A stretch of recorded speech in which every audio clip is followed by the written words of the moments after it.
vivos na tua presença. Este sopro do teu Espírito traz para dentro de nós aquilo que o mundo não tem, que os homens não podem dar. Somente a tua glória, somente a tua palavra pode fornecer vida e vida em abundância. Obrigado, em nome de Jesus. Amém. Meus amados, foi nos apresentado nesses versículos o grande caos. O grande caos, a grande destruição, e com clareza mostrando o ser humano como ele está. Isso em toda a face da terra. Quando Deus veio criar nesse planeta, a Bíblia diz que ela estava sem forma e vazia, mas o Espírito de Deus se movia sobre a face das águas. Provavelmente alguma coisa muito grave aconteceu para estar assim o planeta na época da criação, porque Deus nunca criou nada sem forma. Tudo que Deus criou tem forma, tem preenchimento. Deus nunca fez alguma coisa vazia. Tudo que Deus fez tem sentido. Tudo que Deus criou, e não é pouco. Tanto é que a ciência até hoje trabalha dia e noite e não consegue descobrir. Toda a criação de Deus parece infinita aos nossos olhos, porque Deus é infinito. Deus não tem limite. Nós somos limitados, mas Deus não. Então tudo que Deus fez, tudo que Deus criou, tem o seu peso de glória, tem as suas maravilhas, tem a sua grandeza, tem tudo aquilo que a gente fica muito admirado ao perceber a criação. Então Deus, Ele chega para este momento de criar. Está aquele caos, está um vazio. E o que a gente vai entender é o seguinte, que tudo que Deus vai falando vai acontecendo. Então, nada do que você vê na natureza estava aqui, foi trazido. Se a gente compreender isso, a gente percebe que a terra vazia, ela não tinha como produzir, ela não tinha algo em si mesma, precisava vir de fora. Deus trouxe isso. Deus trouxe toda essa beleza que você vê. Deus trouxe tudo que você admira hoje. Porque quem pode admirar um deserto que não tem brilho, que não tem verde, que não tem água a correr? Você até admira no primeiro momento assim, mas depois fica cansativo. Você percebe que não tem que gostar ali. Você precisa de água, não tem água. Você precisa de uma sombra, não tem sombra. É tudo muito cansativo o que existia aqui antes de Deus vir. Se Deus não criou nada vazio, se Deus não criou nada sem sentido, por que estava vazio? Porque aconteceu um fato muito antes disso. Pelo menos a maioria dos teólogos aceitam esse entendimento de que foi quando houve a queda de Satanás. Quando Satanás quis ser igual a Deus. Quando Satanás disse: subirei às mais altas nuvens e serei semelhante ao Altíssimo. O profeta Ezequiel profetiza, diz sobre o assunto, falando assim, que a terra na época era o jardim dourado, era o jardim de Deus. E Satanás, sendo querubim ungido, ele tinha livre acesso a toda a criação de Deus. E ele caminhava pela terra, que era o jardim de Deus. A terra era o jardim. Preste assim: sobre as pedras afogueadas ele andava, sobre pepitas de ouro ele caminhava. A terra era isso.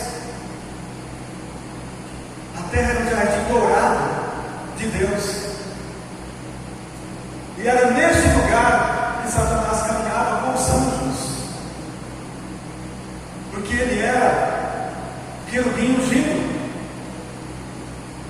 ele era adorador, ele tinha acesso a tudo isso. Foi aqui que ele se encheu de si mesmo, antes do homem existir. Foi aqui que o coração dele se encheu de orgulho e diz: eu posso tudo, né? Olha, eu posso muito. Então por que eu não posso me tornar rei de tudo isso? Por que eu não posso me tornar o chefe de tudo isso?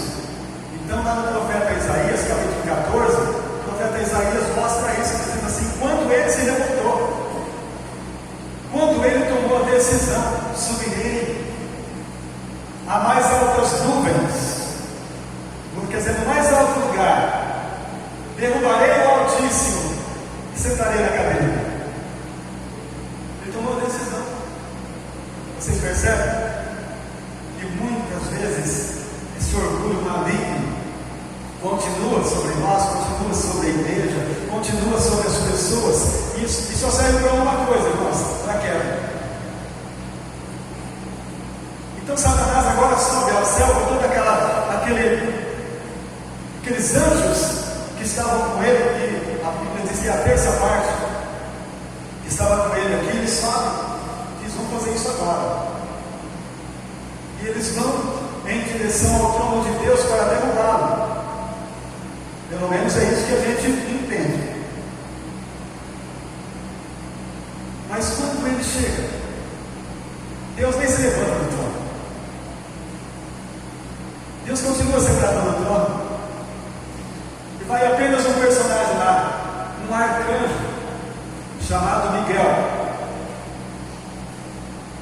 e ele não entra. E ele não entra. Pronto. Simples assim. Porque o domínio sempre vai continuar sendo dele. Deus nunca vai perder o domínio.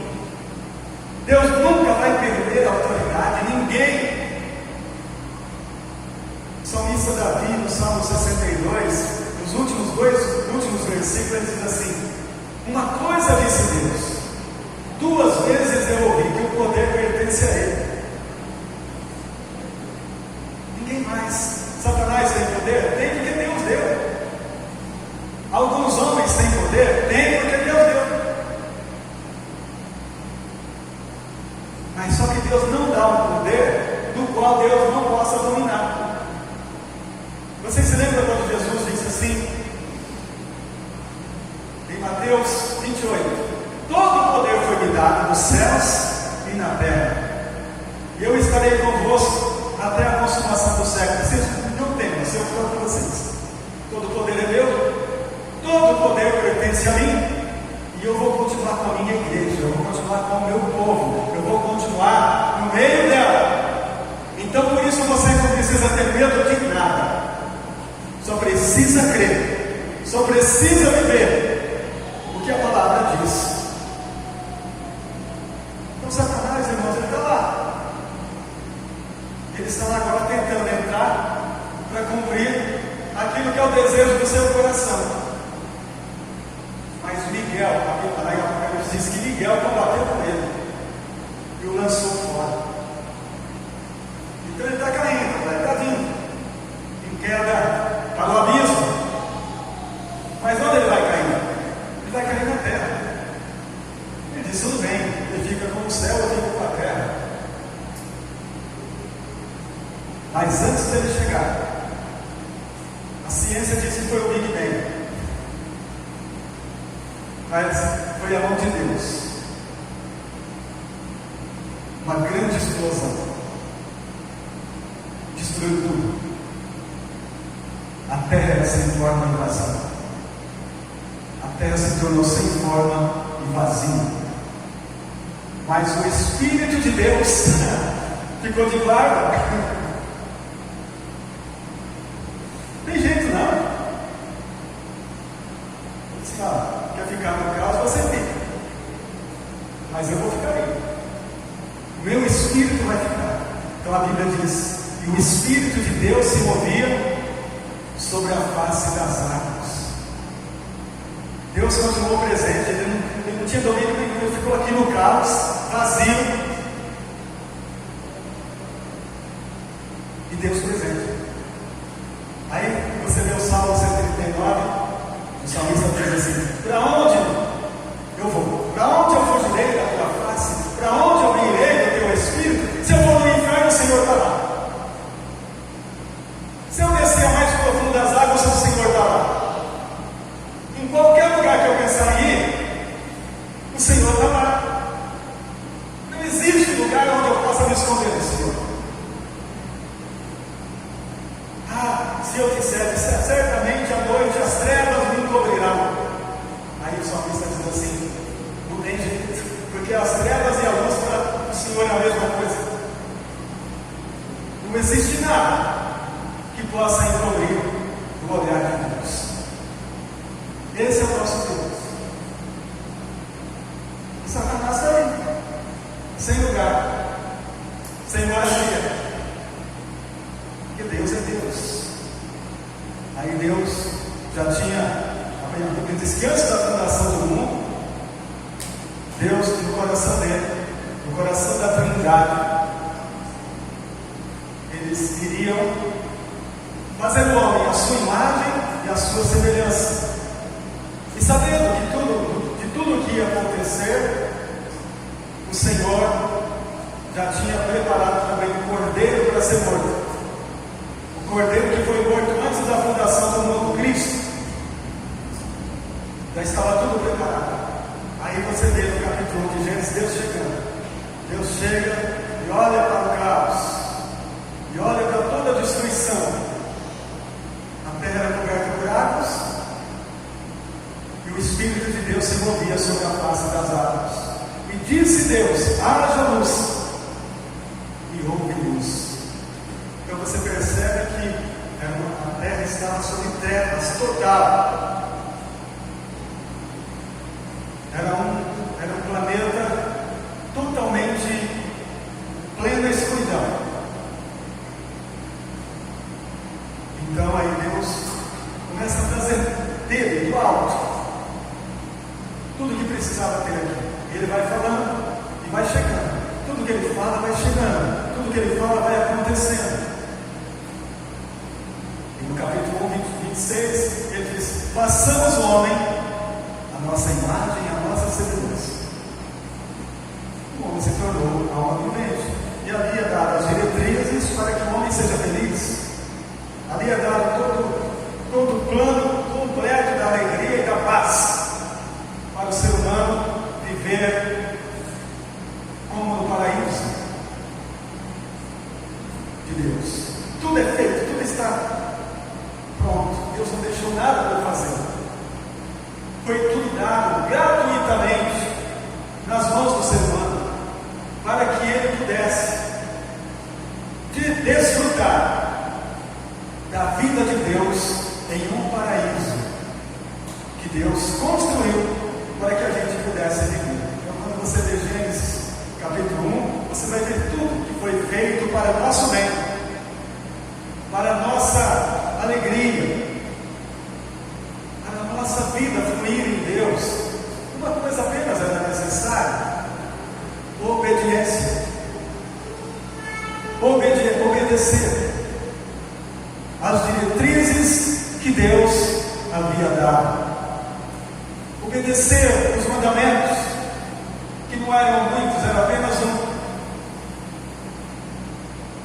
não coma da árvore do conhecimento do bem e do mal, que no dia que você comer, você morre. Era apenas esse. E apenas um a gente não conseguiu. Apenas um mandamento que a gente perdeu. A gente não conseguiu obedecer um. Não é 10, não. Um único mandamento. A gente se perdeu nele. Todos os 99 liberados e a gente colocou o olho em um. Gente, é muito demais, irmãos. A nossa fraqueza é terrível. A gente entra em desavença com o nosso Criador diariamente. A gente luta, sabe?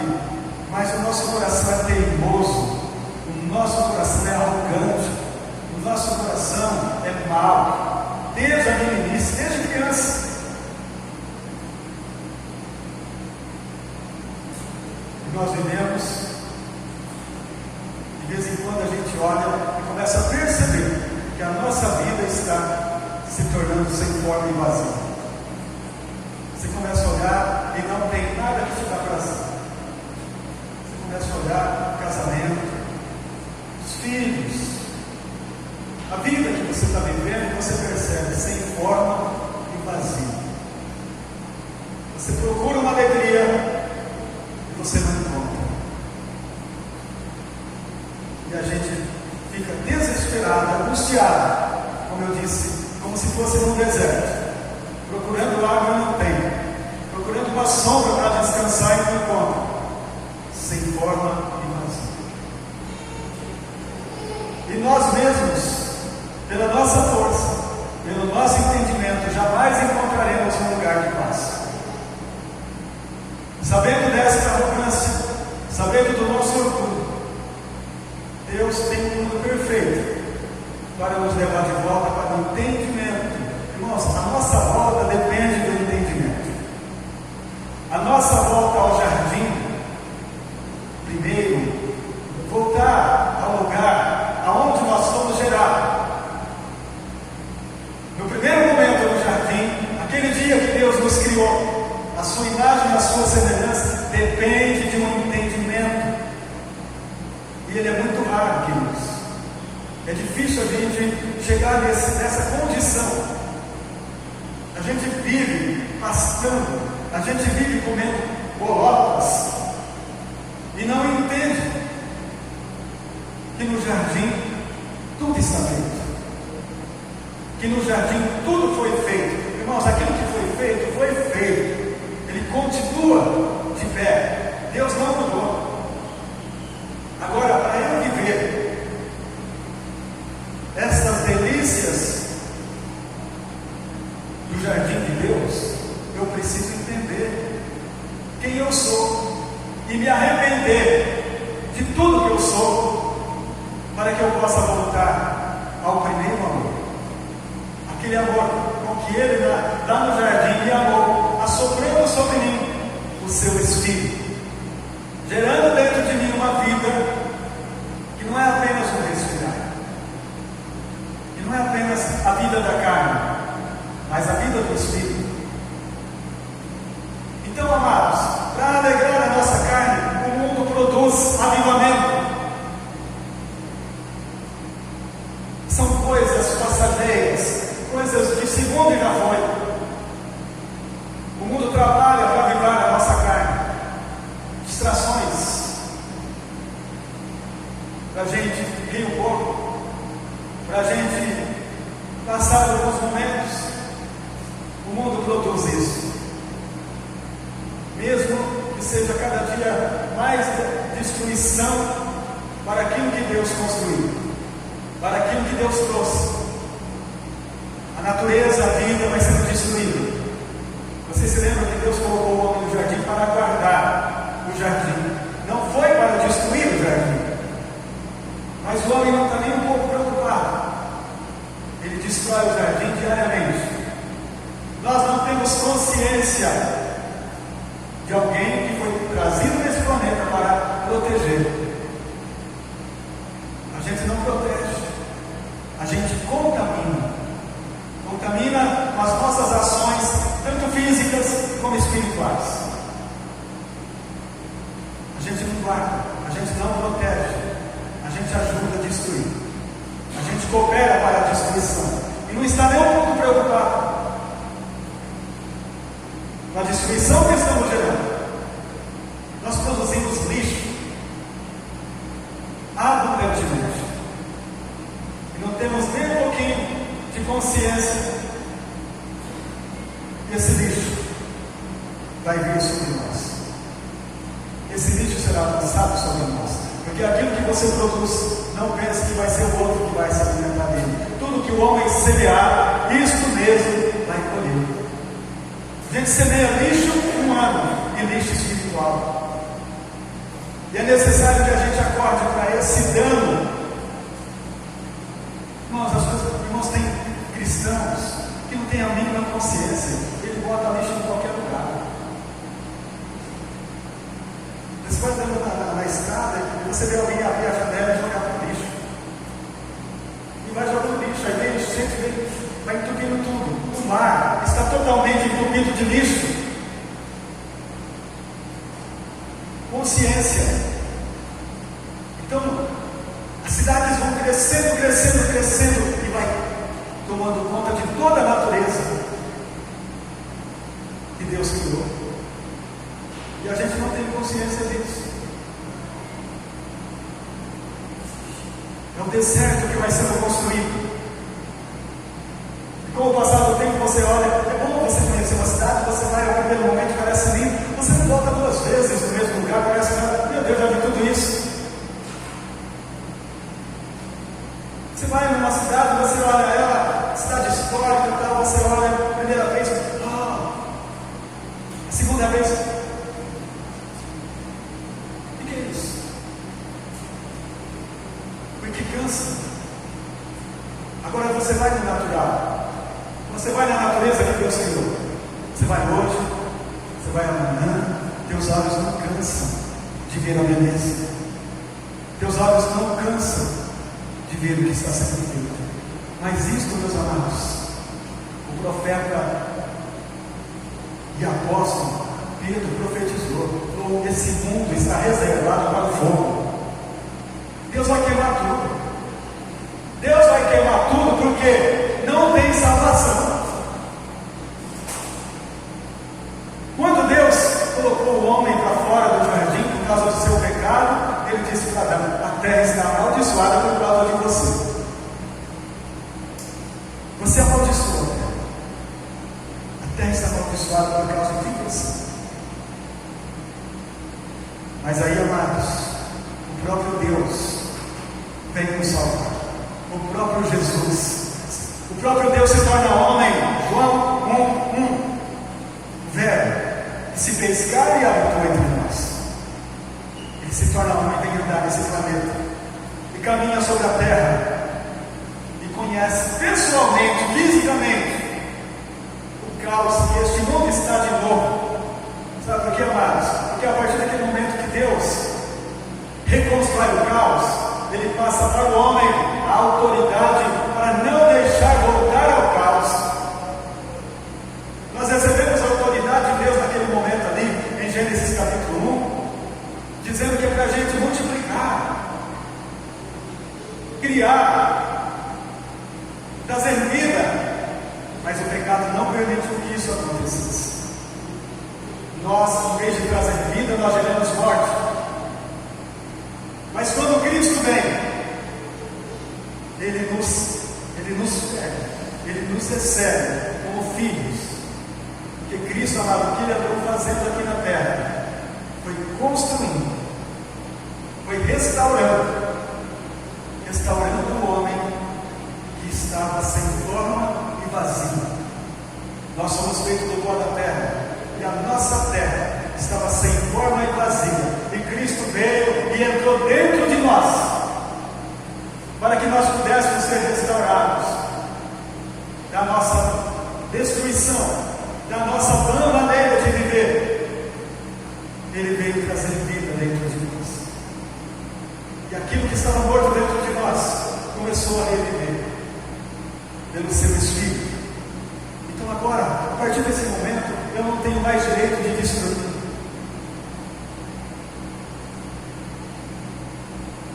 Eu preciso construir. A partir da construção que está dentro de mim, pelo Espírito de Deus, eu preciso construir. Eu preciso construir a minha casa, a minha família. Eu preciso construir tudo à minha volta. Eu preciso ajudar a construir todos aqueles que passam pela minha vida.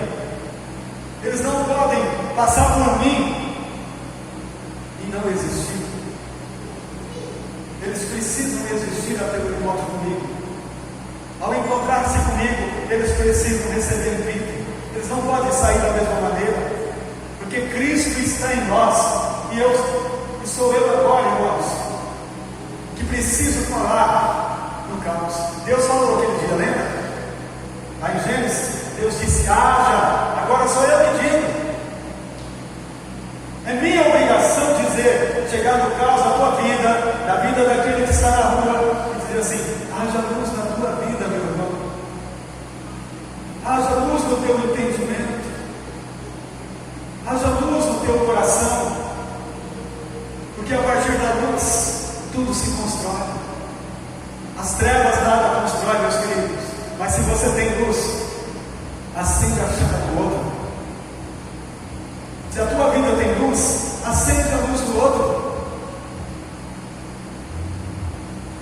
Foi assim que Deus ensinou. Nós estamos aqui para acender a luz do outro, a luz do nosso irmão, a luz daquele que está em trevas. E tudo começa a mudar a partir desse momento. Então, se você entende quem é você, o que você está fazendo aqui, qual é a tua missão? A minha missão é acender. A minha missão é ser luz primeiro. Foi isso que Jesus disse, capítulo 5 de Mateus: vós sois a luz do mundo. E a luz não é colocada debaixo aqui para ser escondida. A luz é colocada em cima, porque ela precisa iluminar a casa. Nenhuma luz está lá embaixo. Toda luz está em cima.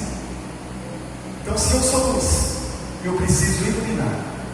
A minha missão é acender a luz que está se apagando ou que está apagada, pelo amor, pelo avivamento que está na minha alma, pela graça que eu recebi de Jesus. Eu recebi a autoridade para acender. Enquanto eu estiver nesse planeta, a minha função, em todos os dias que Deus me der, aqui, é acender a chama no coração de cada um. Por isso procede o avivamento, porque o avivamento é acender a minha luz. Amém, queridos?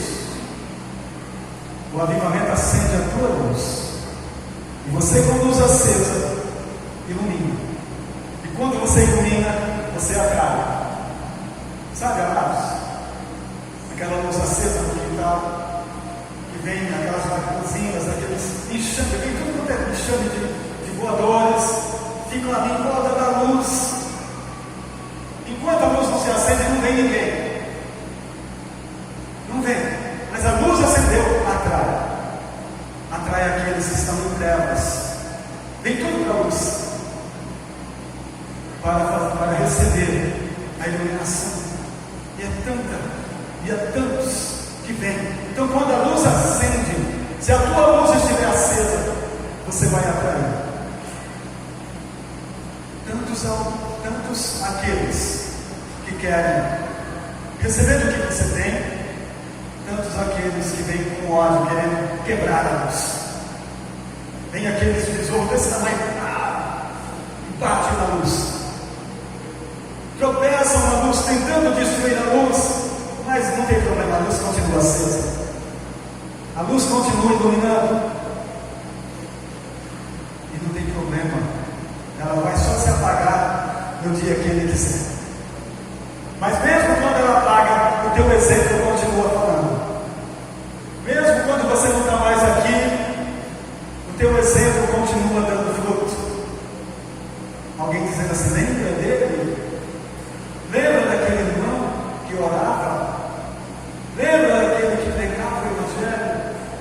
Lembra daquele que passava por nós? Aquele que não dizia nada, mas todo dia ele estava no mundo ali, cabeça baixa, chorando. Lembra? Irmãos, é esse. Talvez você nunca pregou, nem vai pregar, mas a tua vida é a luz. A tua vida precisa ter esta chama de vida gloriosa, para que Deus seja glorificado. Foi para isso que Ele nos chamou. Então nós vemos aqui, amados, porque esta lâmpada, esta luz que está em nós é o Espírito Santo. É Ele que faz isso. É Ele que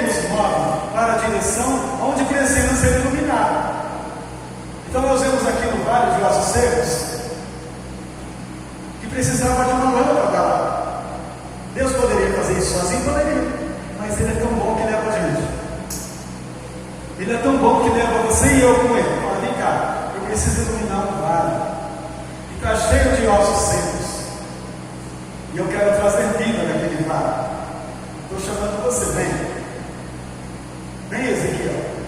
O Ezequiel é levado em espírito para o vale, de lugar imundo, de lugar mal cheiroso, de lugar escuro, horrível, e o vale está cheio de ossos. E ali naquele lugar Deus pergunta para ele, e pergunta para nós: o que você acha? Pode acontecer um milagre aí? O que você acha? Essa família tem condições de ser curada? O que você acha? Esse moço tem condições de sair das drogas e me servir? O que você acha? Tem jeito para este mundo que está dessa forma? O que você acha, meu filho? Uma pergunta que ele faz para Ezequiel, e essa mesma pergunta é feita para mim e para você. Tu sabe, Senhor, porque tudo é o Senhor quem sabe. Não sei o que sei, eu trouxe você aqui para isso. Então vou fazer o seguinte: você precisa fazer uma obra aqui. De volta para esse vale, anda sobre ele, anda iluminando ele, você é a luz. Anda iluminando ele, que o resto é comigo.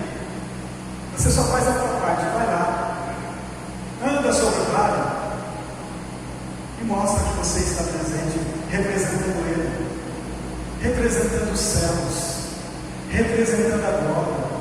Irmãos, não tem como não mudar, não tem como continuar igual. Não existe essa possibilidade, porque tudo é possível ao que crê. E a partir do momento que ele falou essa palavra com Deus, ele acreditou. E se ele não tivesse crido, ele dizia: para que eu vou andar? Não creio. Isso aí não tem jeito não, Senhor. Como é que o osso seco vai voltar à vida? Eu não acredito, então não vou nem andar. Mas ele acreditou, e ele andou no meio dos ossos. Aí Deus disse: faz isso agora, meu filho.